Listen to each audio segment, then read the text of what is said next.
जय श्री राम। आज हम चर्चा करते हैं कि हमारे जीवन में किस प्रकार से शांति प्राप्त हो।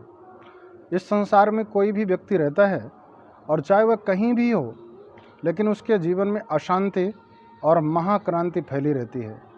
हर व्यक्ति परेशान है कि मुझे शांति कैसे प्राप्त हो, चाहे वह गृहस्थ जीवन में हो, चाहे सन्यासी बन कर के रहे, चाहे वानप्रस्थ में रहे, चाहे जंगलों में रहे और चाहे शहर में रहे।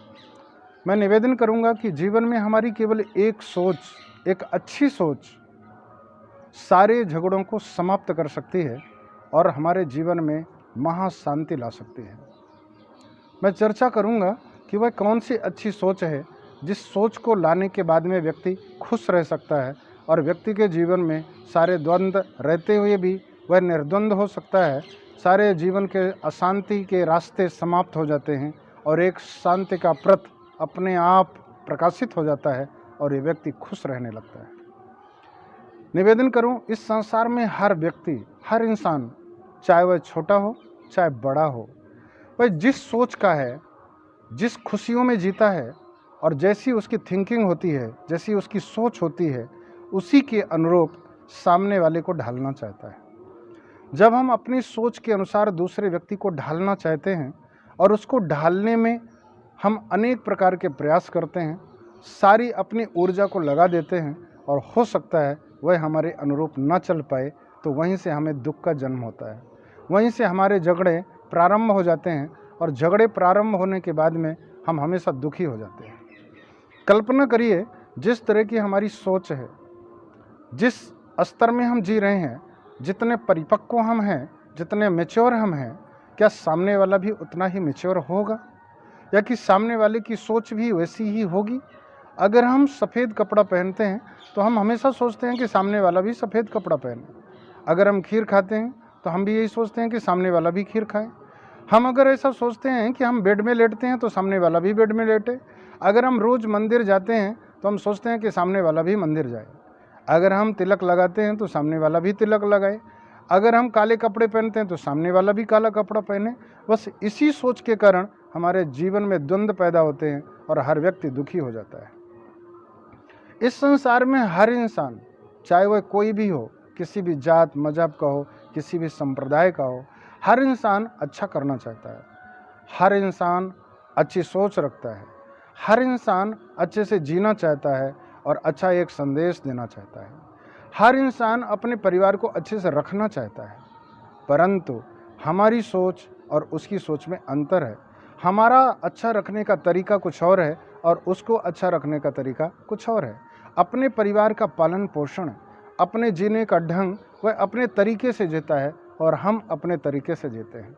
जब हम कहते हैं कि हम हमारे तरीके से वह जिए, हमारे बच्चे, हमारी नाती पोते बहू हमारे तरीके से जिए, और वह जब हमारे तरीके से नहीं जीना पसंद करते तो वहीं से द्वंद्व चालू होता है और वहीं से झगड़ा चालू होता है।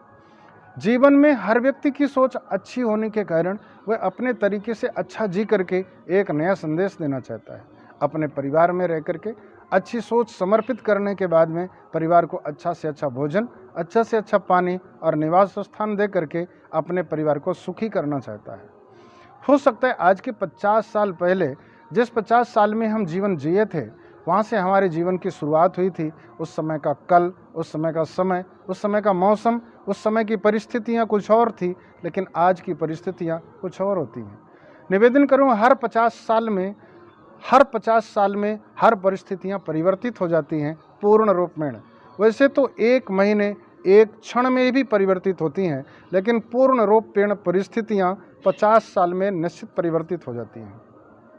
50 साल के होने के बाद अपने बच्चों को, अपने नाती पोतों को उसी 50 साल पूर्व की परिस्थितियों में हम उन्हें जिलाना चाहते हैं, उसी सोच में रखना चाहते हैं।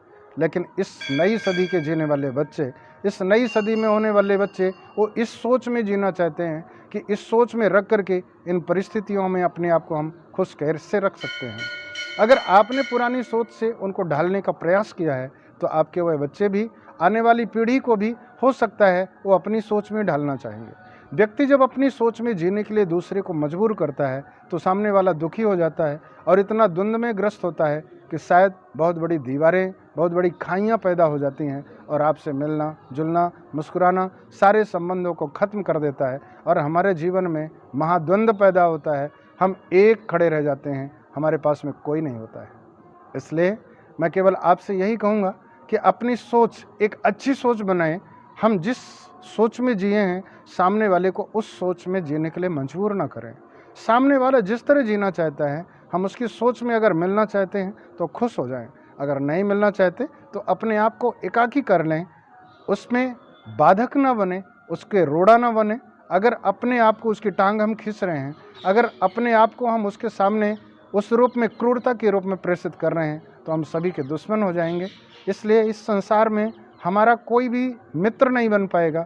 तो अपने आप को सहज बनाने के लिए, सरल बनाने के लिए अपनी सोच को दूसरे पर थोपे नहीं, बल्कि अपनी सोच दूसरे पर आरोपित नहीं करें, बल्कि अपनी सोच को दूसरी सोच से मिला दें।